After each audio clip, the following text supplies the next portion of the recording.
It is the evening of October 4th, 2019. Birmingham City are at home to Middlesbrough in the Championship, and a host of leading scouts are in attendance.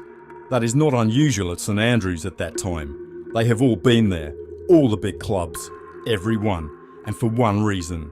Odin Bailey scores a last-minute header in a dramatic 2-1 win for the home side, but the scouts are watching his friend and another teenager, Jude Bellingham. The oldest 19-year-old I have ever met, the former coach of Borussia Dortmund, who did eventually gain his signature, Edin Terzic. He's outstanding on and off the pitch. He will be one of the best players in the world for a decade. And so this is the story of how Jude Victor William Bellingham, just a boy from Birmingham, as he styles himself, rose to world superstardom. And that is no exaggeration.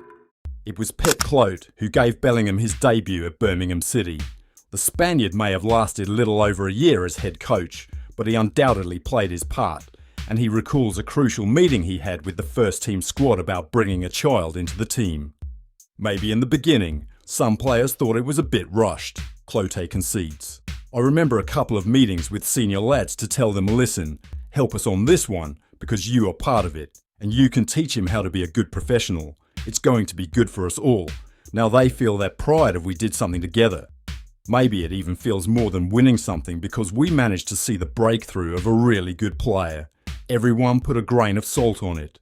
In particular, Clote recalls the role played by Lee Camp, the former goalkeeper, who was then Birmingham's most senior player.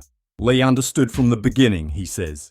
He had something special with Jude, and it was only a matter of giving him that experience and that little guidance. They were very good with him in the locker room. Bellingham's debut, aged 16 years and 38 days, came against Portsmouth. He broke an almost 5-decade-old record set by Trevor Francis in 1970. It felt like he'd been waiting for that day for many years. Clote says of Bellingham's debut, it was very natural for him. The coach saw that in the first training session.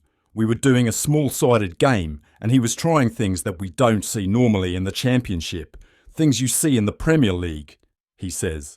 Clote decided to find out more about Bellingham, who had joined Birmingham, the club he and his family avidly support, as a 7-year-old from Stourbridge Juniors, the team run by his father Mark, himself a more than useful non-league striker and a former policeman. I knew him, but I did not know him well enough, Clote explains of Jude, so I thought in my mind that I would have to have a few talks with him to make sure he does not put too much pressure on himself, that it was normal to make mistakes at his age. I thought there would be a bigger gap between him and the rest, and that he could lose a bit of confidence. Well, it was the contrary. I never had to have that talk. The gap was not there.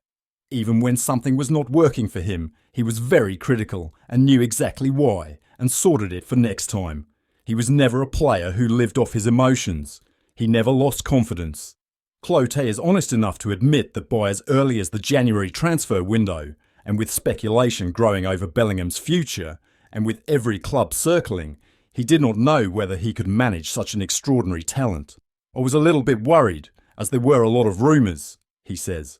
I remember he got attention from big clubs in the Premier League, and in my mind, we were the big club. We were Birmingham, and we were all together in this, and so I never wanted to lose him. And then I had a meeting with him, and he said I will do all these meetings with other clubs, but I will stick with you until the end of the season. As you see, this guy was so good that they retired the shirt number of him. This was never PR. He was always on a different level from others.